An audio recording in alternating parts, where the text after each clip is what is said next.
Բարև ձեզ, Ստեփան Գրիգորյան YouTube-յան ալիքի մասնակիցներ, ողջունում եմ ձեզ բոլորիդ։ Այսօր հունիսի 1-ն է, մենք շարունակում ենք մեր աշխատանքը, ու ես ձևավորել եմ այս ձևի ավանդույթ, նաև ողջունել Սփյուռքայությունը, որի դերը անչափ կարևոր է հայ ժողովրդի պատիվը բարձր պահելու մեջ աշխարհով մեկ, աջակցելու Հայաստանին, աջակցելու գլխավոր հարցերը հայ ժողովրդի առաջ տանելու, ողջունում եմ Արցախայությունը, ողջունում եմ բոլոր առանց բացառությամբ Հայաստանի Հանրապետության քաղաքացիներին։ Այսօր պարզ է ես նորից կանդրադառնամ այն կարևորագույն թեմային, ինչ է կատարվում Հայաստանի ներսում, ինչու լարվել են այդքան հարաբերությունները Նիկոլ Փաշինյանի և հայոց հայ առաքելական եկեղեցու հետ։ Ինչի հետ է կապված, որ մեր հոգևոր աշխարհի առաջնորդները ունեն այդպես լարված հարաբերություններ վարչապետի հետ։ Նորից կանդրադառնամ այս թեմային ու կասեմ նաև իմ առաջարկը ոնց դուրս գանք այս վիճակից։ Բոլորը հասկանում եք, մենակ այն փաստը, որ կատեգորիկոսը Գարեգին II ու առանձին եպիսկոպոսներ բավական ակտիվ մտան քաղաքական դաշտ, քննադատում են կառավարությունը, պահանջում էին նախկինում հրաժարականը կառավարության, բավական ակտիվ ծավալում են քաղաքական գործունեություն, որը ուղղակիորեն արգելված է մեջ սահմանադրության համաձայն, պարզ է չէին կարող չբերել լարվածությանը կառավարության միջև և հայ առաքելական եկեղեցու սպասավորների միջև։ Առանձին մարդկանց մասին է խոսքը, պարզ է մեր եկեղեցին իրոք մեծ դեր ունի բազմադարյա հայ ժողովրդի ինքնությունը պահելու, հայ ժողովրդի պատիվը պահելու, ավանդույթները պահելու եւ այլ,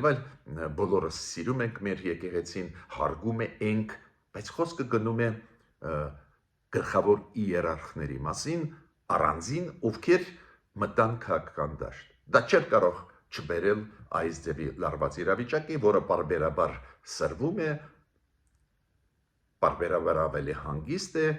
իրավիճակը, բայց հիմա սրվեց։ Ու պարզ է դրա մասին մենք կշարունակենք այսօր խոսել ու անպայման ես կասեմ այն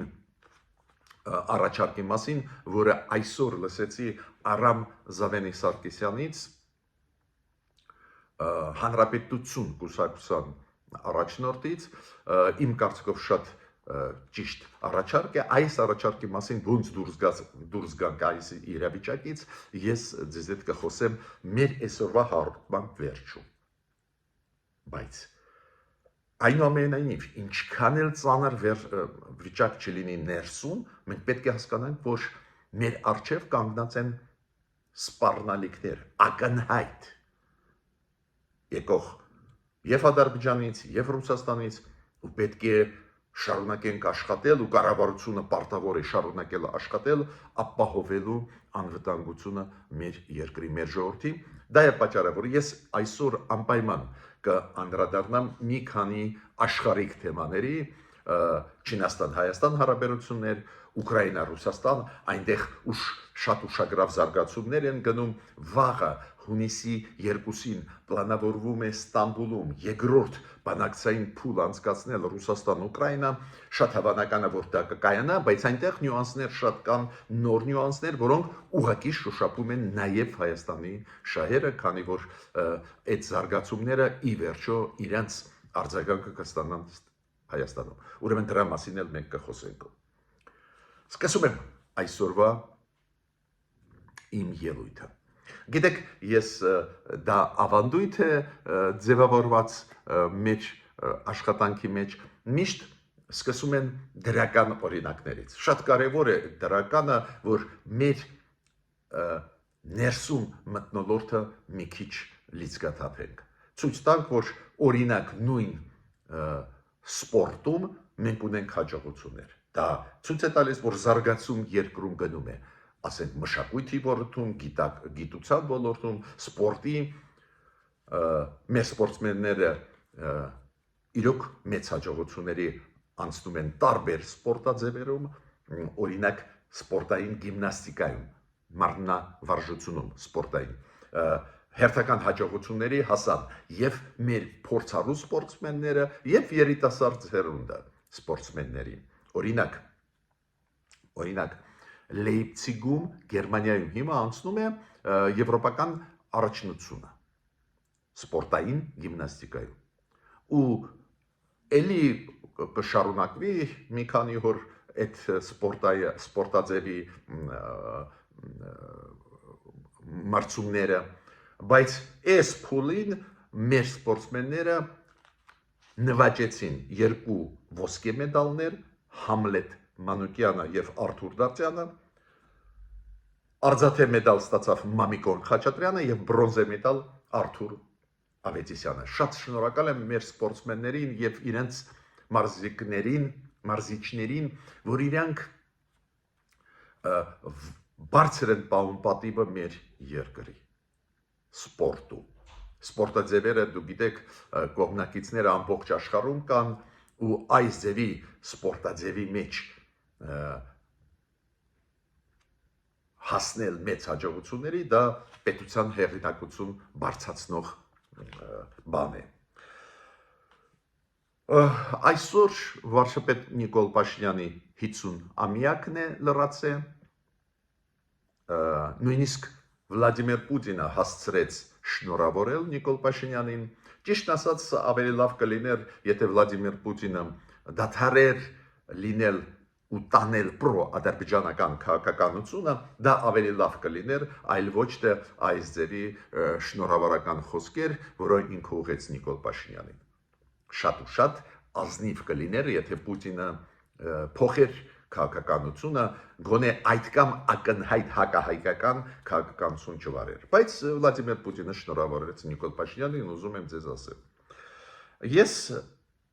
իմ մի քանի խոսք ուզում եմ ասել։ Պարզը 50-ամյակ է Նիկոլ Փաշինյանի, բարբերաբար դու գիտեք ինքը փորձագետների հետ հանդիպում է, մենք իրար ճանաչում ենք, պարզը ես էլ ուզում եմ շնորհավորել Նիկոլ Փաշինյանին, վարչապետին Հայաստանի, ուզում եմ ցանկանալ իրեն առողջություն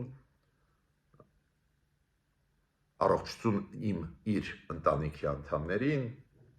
հաջողություններ, բայց քանի որ նաև ինքը վարչապետ է, պարզ է ցանկանում եմ իրան իրոք հաջողությունների հասնել մի շարք կարևոր հարցերում։ Օրինակ, հարցում ապահովել հայ ժողովրդի անվտանգությունը։ Դա ուղղակի կառավարության ուղղակի ֆունկցիան է։ Դիվերսիֆիկացնել ավելի արագ, էֆեկտիվ մեր ոլորտները, ռազմատեխնիկական, էներգետիկա եւ այլն։ Դες հաջողության ստեղծել։ Այն, որ կատարվում է աշխատանքը, ես միշտ ֆիքսում եմ ու դրա խոսքի տերն եմ, բայց պարզ է, ես նաև ուզում եմ ցանկանալ, որ մեծ հաջողությունների վարչապետը հասնի այդ ոլորտում։ Նաև իմ ցանկությունների մեջ մտնում է մեկ կարևոր հարց։ Ես ցանկանում եմ, որ ի վերջո վարչապետը ու իր թիմը հասկանան, որ հիբրիդային պատերազմը լուրջ բան է։ Շատ ակտիվ նաև այդ թվում Ռուսաստանը, նաև այդ թվում Ադրբեջանը օգտագործում են մեր դեմ հիբրիդային պատերազմ։ Այն, ինչ հիմա կատարվում է Նիկոլ Փաշինյանի հարաբերությունների մեջ հայ առաքելական եկեղեցու գլխավոր իերարխների միջև Նիկոլ Փաշինյան, Գարեգին II, առանձին եպիսկոպոսներ, այդ լարված վիճակը դա պատահական չի։ Ռուսաստանը օգտագործելով իր ազդեցությունը, որը ինքը ունի ներսում հայրաքելական եկեղեցու, օգտագործում է ապակայունացնելու համար իրավիճակը Հայաստանի ներսում։ Ոստեղ ես նաև ցանկանում եմ, որ ուշադիր լինի վարչապետը այդ զարգացումների։ մի կողմից իր ելույթները, իր քննադատությունները շատ տեղին են, քանի որ դժբախտաբար կաթողիկոս Գարեգին II առանձին եպիսկոպոսներ սահմանադրության դեմ դուրս գալով մտնում են քաղաքական դաշտ, քաղաքական դաշտը այդ իրանցը չի, հոգևոր կյանքն է, այդ ոլորտը իրանցն է, բայց մտնում են քաղաքական դաշտ պրոռուսական թեզերով ակնհայտ ու պարզ է դա լարված վիճակ է ստեղծում, բայց ուզում եմ ասել Նիկոլ Փաշինյանին, որ ուշադիր լինի, այս լարվածությունը նաև խրախուսվում է Մոսկվայից։ Ուստեղ մենք պետք է լուծումներ գտնենք։ Մյուսը ինչի մասին ուզում եմ ասել։ Դեսպանատն Միացյալ Նահանգների նորից կոչ է անում Հայաստանի Հանրապետության քաղաքացիներին կոչ է անում Միացյալ Նահանգների դեսպանատունը Երևանում։ Կոչ է անում անօրինական մուտք չգործել Միացյալ Նահանգներ։ Իրոք Տրամպի օրոք շատ միգրացիոն այդ խաղի կանոնները խստացան, իրոք ավելի հեշտ ձևով դեպորտացիա անում են մարդկանց, ովքեր անօրինական գտնվում են Միացյալ Նահանգներում, ու նոր անօրինական մուտքը իրոք շատ վտանգավոր է, ու դեսպանատուն զգուշացնում է, որ ձեզ կարող են ձերբակալել, կալանավորել, դեպորտացիայի ենթարկել ու դրանից հետո, որ դուք կկորցնեք ընդհանրապես իրավունք վիզա ստանալ մուտք գործել Միացյալ Նահանգներ։ Ես շնորհակալ եմ դրա համար, որ անընդհատ Միացյալ Նահանգների դեսպանատուն այս ձևի հայտարարություններով հանդես է գալիս, որ մեր քաղաքացիները իմանան, որ Դոնալդ Տրամպի օրոք խաղի կանոնները կտրուկ փոխվել են։ Նաև պետք է տամ ձեզ, գիտեք, մտահոգիչ մի կողմից ինֆորմացիան, բայց մյուս կողմից շատ հասկանալի։ Ռուսաստանը շարունակում է ռմբակոծել Ուկրաինան։ Ռուսաստանը շարունակում է անտեսել Տրամպի կոչերը, Պուտինը թքած ունի Տրամպի վրա ու ռմբակոծում է։ Բայց Ուկրաինան գտավ ձևեր պայքարել։ Դուք հիշում եք մի ձևի մասին ես ասացի, Ուկրաինան հիմա արտադրում է մասսայական ATS-ներ, դրոններ ուղարկում է Ռուսաստան, Ռուսաստանում իրոք կոլապս է հաճախ լինում, այերոպորտները փակվում են ոչ միայն Մոսկվայում, Ռուսաստանով մեկ, բավական ծանր դա հարված է տալիս նաև տնտեսությանը, Ռուսաստանի պատկերացնում եք այերոպորտները փակվում են ամբողջ երկրով,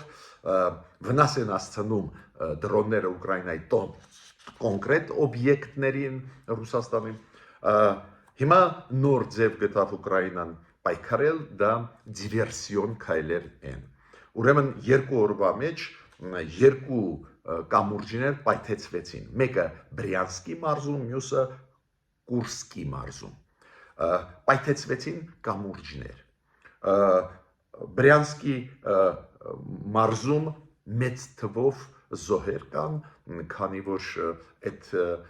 պայթելուց հետո այդ կամուրջների նաև գնացքներ, վագոններով ու կային գնացքներ, որտեղ որ քաղաքացիական մարդիկ էին, դա բեռնատար գնացքներ չէին, Կուրսկում բեռնատար գնացքներ, դա է պատճառը, որ այնտեղ քիչ թվով մարդիկ վիրավորված են, բայց Բրյանսկի մարզում պայթելը այդ կամուրջի բերեց եւ զոհերի եւ մեծ թվով վիրավոր մարդկանց հասնող 100-ի։ Վատ է, որ պատերազմ է, վատ է, որ զոհվում են քաղաքացիական մարդիկ, բայց այդ պատերազմը սկսեց Ռուսաստանը։ Ուկրաինան փորձում է պաշտպանվել ու օգտագործում է էֆեկտիվ եւ ATS-ներ եւ տեսակ դիվերսիոն քայլեր է անում։ Նորից կրկնում եմ, միշտ էլ ցավակցում եմ ցանկացած քաղաքացիական մարդու զոհվելը, վիրավորվելը, միշտ մենք ցավակցում ենք, մտահոգություն հայտնում ենք, բայց պատերազմը Ուկրաինան չի սկսել։ Պատերազմը շարունակում է Ռուսաստանը կոշտացնում է իր դիրքորոշումը, մի քիչ ավելի ուշ ես մանրամասն կասեմ այսօրվա վիճակը, մինչև վաղվա ընտրություն բանակցային process-ը Ստամբուլում, Ռուսաստան, Ուկրաին ինչ վիճակ է, մի քիչ ավելի ուշ դրա մասին կասեմ։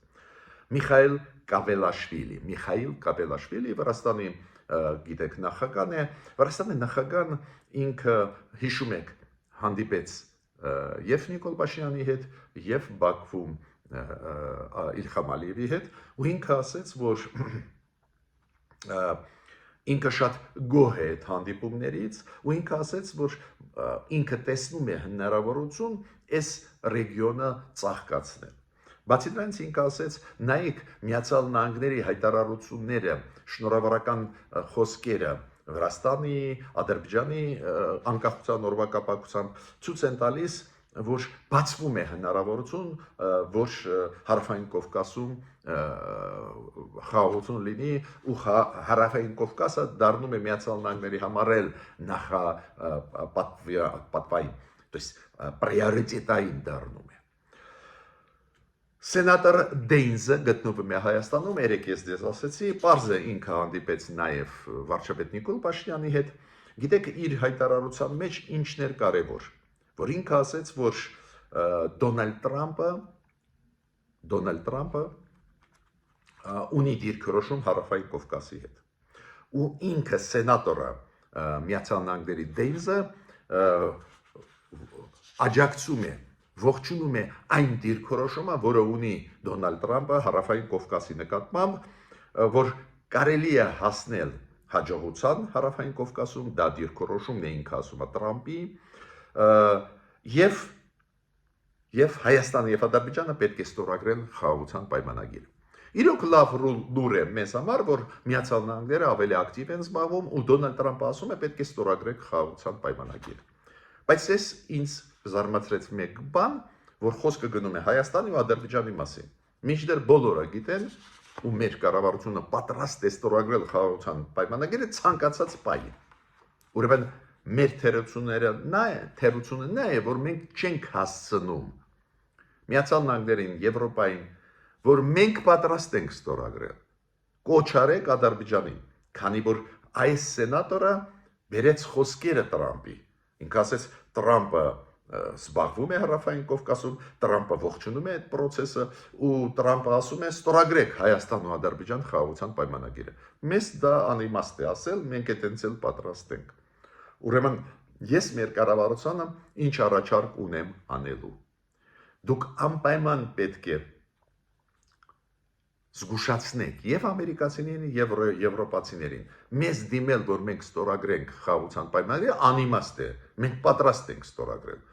ցանկացած պահի։ Ուրեմն հասցեական ուղարկեք, այդ դրական մեսեջը հասցեական մաս պետք է ունենա։ Չինաստանի դեսպանը Հայաստանում, դուք գիտեք, նորանշանակ դեսպան է Լի Սինվեյա, ինքը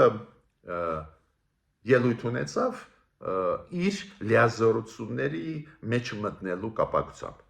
Իր լիազորությունները սկսեցին աշխատել, նոր դեսպան կա Հայաստանում Չինաստանի,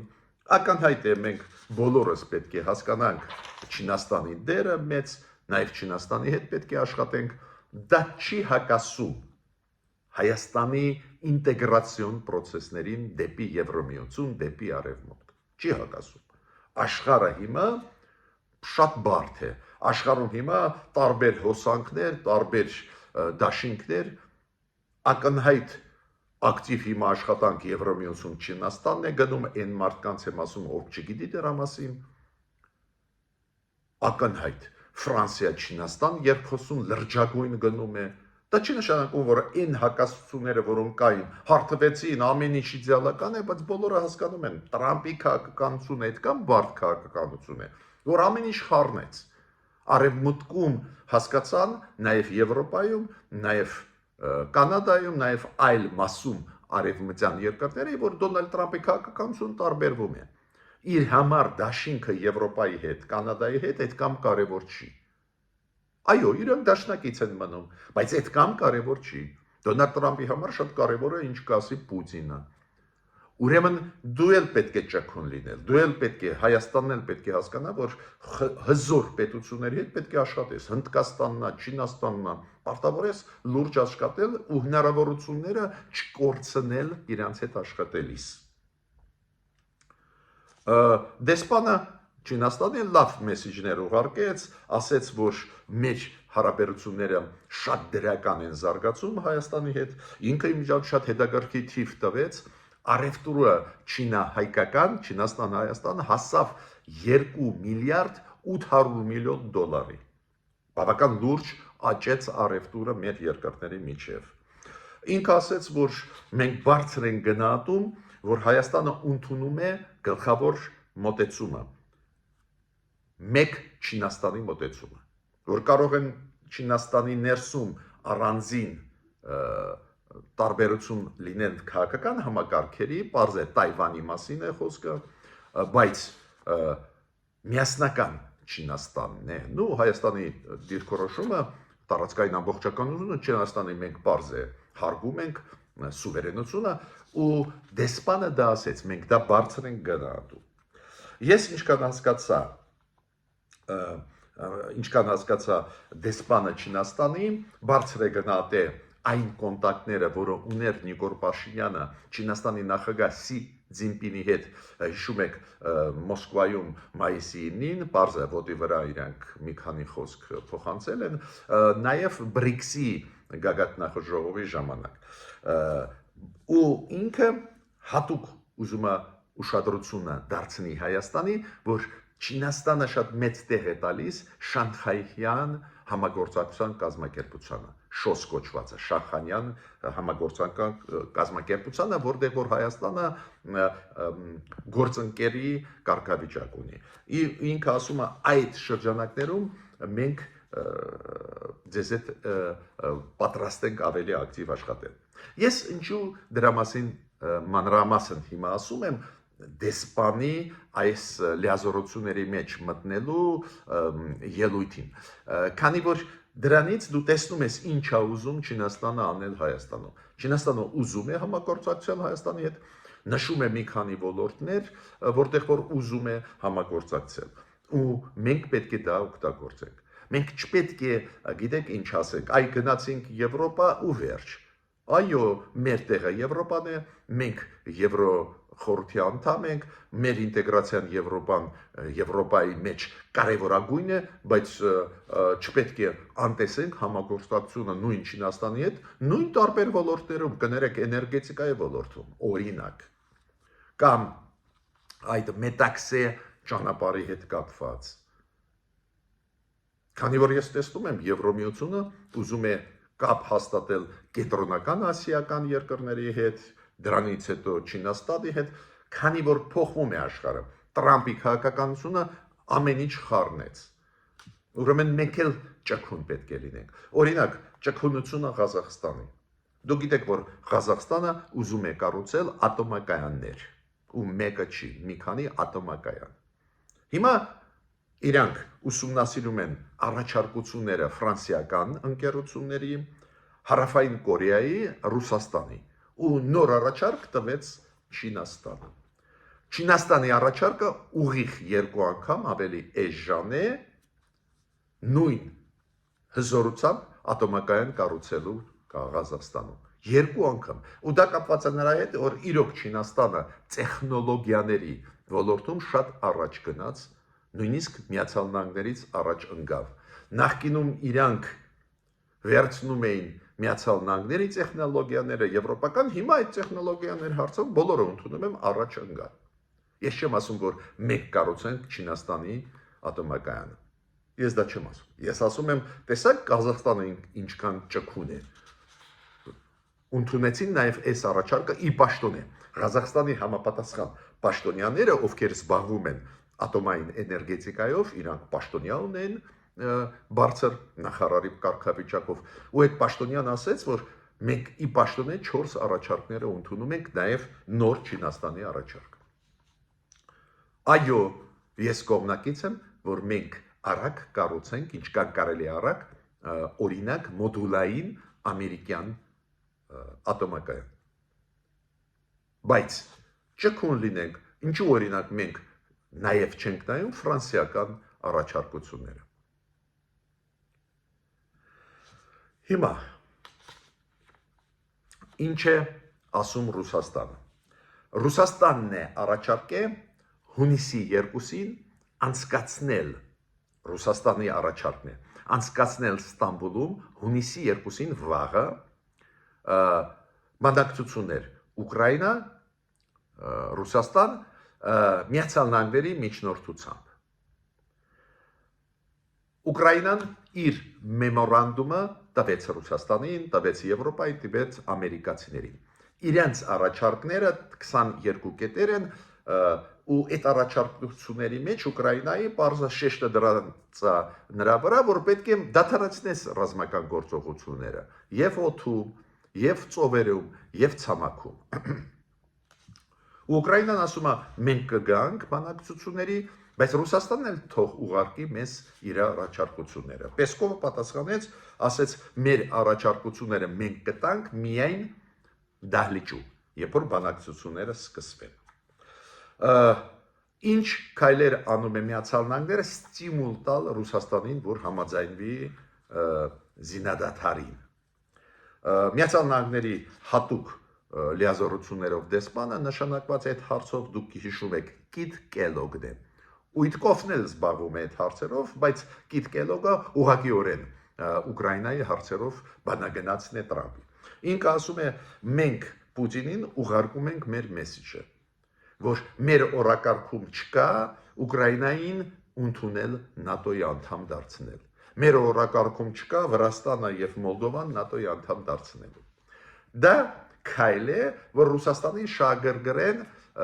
զինադադար հաստատել։ Դա գալիս է նրանից, որ իրոք Տրամպը դա ուզում է, իրոք Տրամպը հավատում է Պուտինին, իրոք Տրամպը դրա պատճառով կորցնում է ռեյտինգը, բայց ինչ անենք։ Էսա վիճակը։ Մենք չենք ընտրել Տրամպին, Տրամպին ընտրել է Ամերիկայի ժողովուրդը։ Հիմա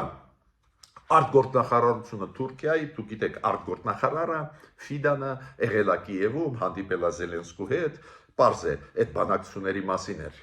խոսքը, ոնց կազմակերպվի, ոնց անենք, որ արդյունք լինի։ Ավելին Ֆիդանը ասեց, որ այդ բանակցություններից հետո երկրորդ փուլը փորձագիտական մակարդակի բանակցություններից հետո վաղվա հունիսի 2-ին եթե հաջող համեմատ անցնեն, շատ հավանական է, որ Թուրքիան կփորձի կազմակերպել Տրամփ, Պուտին, Զելենսկի հանդիպումը ու Էրդողանը հետո իրանց կընդունի։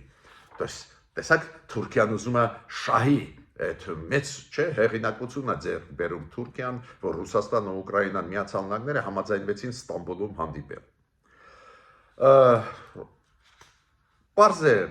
Պարզ է Ռուսաստանը խաղեր է տալիս, ես կասկած չունեմ ոչ մի խաղաղություն իրանք չեն ուզում, բայց մերժել էլ չեն կարող, քանի որ սանկցիաները կսկսեն աշխատել ու եթե Տրամպի համբերությունը ավարտվի, սպառվի, իրոք Ռուսաստանի վիճակը շատ ծանր կլինի, դա է պատճառը, որ խաղեր է տալիս։ Օրինակ Պեսկովը ասում է, այո, մենք ուզում ենք բանակցություններ, մենք ուզում ենք, բայց մեր մեմորանդումը, մեր պահանջների մենք կտանք մենակ երբ որ մտնենք բանակցային սեղան վաղը հունիսի 2-ին։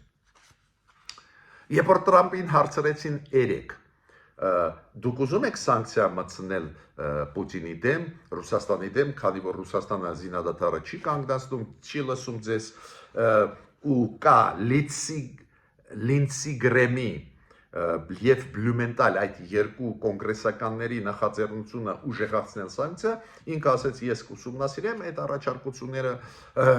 եւ կնայենք ինչ կանենք, բայց դեռ բանակցությունների հետ կապված մենք սպասելիքներ ունենք։ Էսա վիճակը այս process-ի ընթացքում։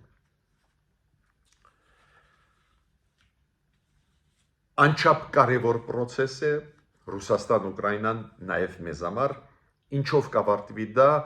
ուղղակիորեն կունենա ազդեցություն նաև Հայաստանի վրա, մեր անկախության վրա, քանի որ եթե զինադադար լինի, նոր իրավիճակ կստեղծվի, եթե Ռուսաստանը ինչ-որ զիջումների գնա, եթե չգնա պատերազմը կշարունակվի, ռեսուրսները մեծ կգցի այն կողմ Ռուսաստանը, սանկցիաները, դրանից ելնելով պարզը Հայաստանը պետք է ճշտումներ կատարի իր քաղաքականության մեջ, ես մեծ ընտրության մասին չեմ ասում, մեր տեղը Եվրոպան է, բայց տակտիկական հարցերի մեջ անպայման փոփոխություն կարող են կատարվել, պետք է ուշադիր լինես։ Դա է պատճառը, որ ես մանրամասն պատմում եմ ձեզ։ Ինչքան հասկանում եմ, Ռուսաստանը այնուամենայնիվ ոչ մի զիջումանը չի գնա, Ռուսաստանը ուզում է գրավել ամբողջ Ուկրաինան, ուղղակի Ռուսաստանն էլ մանևրում է։ Եթե Ռուսաստանը չգնա վաղը բանակցությունների, Տրամպը իրոք համբերությունը կավարտվի հիրամոտ սպարվի ու ինքը սանկցիաներ կիրառի ու ել ավելի ծանր վիճակի մեջ կանգնի Ռուսաստանը։ Դա է պատճառը, որ Ռուսաստանն էլ մանևրում է։ Բայց այդ վաղվա օրվանից հետո բոլորը կհասկանան, որ Ռուսաստանը չի ուզում ու հույսով եմ, որ Տրամպն էլ կհասկանա ի վերջո։ Իմիջիայլս ինքը խաղում է իր հեղինակության հետ, աշխարհում իրոք իր հեղինակությունը անկում է ապրում, մարդիկ տեսնում են ոնց է Պուտինը խաբում Տրամպին։ Բայց մենք էլ պետք է հետևենք այդ process-ների, քանի որ նույնատիպ քաղաքականություն վարում է մեր նկատմամբ Ադրբեջանը նոր եւ նոր նախապայմաններ, ռեալ Ադրբեջանը ուզում է մեզ բերել կապիտուլյացիայի, բարձր կառավարությունը պայքարում է, որ այս ձևի բան չլինի, մենք դա տեսնում ենք, գնահատում ենք, բայց ճիշտը խոսանք, որ շատ դժվար է գործ ունենալ Ադրբեջանի ավտորիտար ռեժիմի հետ եւ ուկրաինացիներին դժվար է գործ ունենալ ավտորիտար ռեժիմի Պուտինի ավտորիտար ռեժիմի հետ, մենք էլ մեր մաշկի վրա զգում ենք այդ ավտորիտար ռեժիմի աշխատանքը։ Օրինակ Ռուսաստանը հիբրիդային պատերազմ ակտիվ օգտագործում է Հայաստանի դեմ։ Մենք մեր մաշկի վրա ամեն օր դա զգում ենք։ Ի վերջո Նիկոլ Փաշինյանի ցավոտ արձագանքը մեր հայ առաքելական եկեղեցու սպասավորների նկատմամբ ու առաջերտին Գարեգին երկրորդի կաթողիկոսի նկատմամբ պատահական չի։ Ռուսաստանն է իր ագենտուրայի միջոցով փորձում է մեր եկեղեցին տրամադրել իշխանության դեմ։ Ու հաշվի առնելով, որ իրոք կան մարդկանց մոտ եկեղեցի ներսում եկեղեցու, նաև եպիսկոպոսի մակարդակի եկեղեցականների մեջ կան պրոռուսական տրամադրություններ, Ռուսաստանը դա օգտագործում է։ Ի վերջո Գարեգին երկրորդի կաթողիկոսի, եթե դուք հայտարարությունները նայեք, ակնհայտ պրոռուսական ուղղվածություն ունեն, ստեղ մեծ գաղտնիք ձեզադմատ չեմ բացում, բայց դա բերեց ինչի, որ մեր աշխարհիկ իշխանությունները վարչապետը կառավարությունը արձագանքեցին։ Ի վերջո, եթե դու մեր եկեղեցու սպասավորները դուրս են գալիս իրենց հոգևոր ասենք աշխարհից ֆունկցիաներից, եթե դուրս են գալիս դեպի աշխարհիկ, դուրս են գալիս մտնում են քաղաքական դաշտ, բարձր պետք է պատրաստ լինեն քննադատություն լսել, կոշտ քայլեր, որ իրանց դեմ կարվեն, նաև Նիկոլ Փաշինյանի հայտարարությունները շատ կոշտ էին։ Այո, կոշտ էին, բայց ո՞նց են իրանք պատկերացնում դա քաղաքական դաշտ մտնել ու չստանալ քննադատություն, բարձ է մենք գիտենք, որ ներսում կան խնդիրներ մեր հայ առաքելական եկեղեցու մեջ, այդ եկեղեցին մեծ դեր է խաղացել, գնահատում ենք, պատմական դեր, մեր ինքնության պահպանության դեր, բոլորս գնահատում ենք, պաշտում ենք մեր եկեղեցին, բայց խոսքը գնում է առանձին առաջնորդների ու իրենք պետք է իմանան, եթե մտնում են քաղաքական դաշտ ու մտել են քաղաքական դաշտ, ուրեմն քննադատությունն էլ իրանց նկատմամբ կլինի։ Ինչ անենք, որ դուրս գանք այս վիճակից։ Օրինակ ես ուրախ չեմ, ես համարում եմ, որ դա շեղում է մեր ուշադրությունը անվտանգային հարցերից, մեր կառավարությունը պետք է կենտրոնացած լինի անվտանգային հարցերի վրա, աշխատանք տարվում է, մենք հիմա ստեղ չենք վիճում, չենք էլ քննադատում կառավարությունը, ուղիղ հակառակը, պահանջում ենք ել ավելի էֆեկտիվ աշխատեն, ավելի ակտիվ, բայց պարզ է այս ձևի լարված վիճակ ներսում երկրի վտանգ է առաջացնում մեր երկրի համար։ Ուրեմն իմ կոչը առաջի հերթին մեր հայ առաքելական եկեղեցին սահմանադրության համաձայն պետք է կենտրոնանա հոգևոր կյանքի վրա մեր հասարակության, մեր ազգի, մեր կառավարությունը աշխարհիկ երկրի հարցերով զբաղվի։ Մեր կառավարությունն է թող չմտնի եկեղեցու այդ անցուդարձին, ներսի զարգացումներին։ Եկեղեցին, եթե մեր եկեղեցու սպասավորները, գլխավոր դեմքերը, եթե ուզում են, որ եկեղեցու հեղինակությունը ել ավելի բարձրանա զարգանա, իրանք էլ նեգատիվ երևույթների դեմ պետք է պայքարեն եկեղեցու ներսում։ Նայեք Վատիկանում ինչքան կարդինալներ ենթարկվեցին պատիժների, այդ տերմինները ես չգիտեմ, բայց հրաժարական տվեցին, դուրս եկան այդ բանից, իրանց մեղադրում էին մանկա պղծության մեջ եւ այլ, հիշում եք այդ պատմությունները։ Ուրեմն եթե կան այզերի երևույթներ, եթե կան, անպայման հենց եկեղեցին պետք է շարգարկված լինի այդ նեգատիվ երևույթներից հրաժարվի, պայքարի դրա դեմ ու մաքրվի։ Բայց ես ուզում եմ ինչի մասին ասել։ Ուրեմն Արամ Զավենի Սարգսյանը այսօրվա իր ելույթում ինքը Նարեկ Կիրակոսյանի մոտ էր հյուր, ինքը մի միտք ասեց,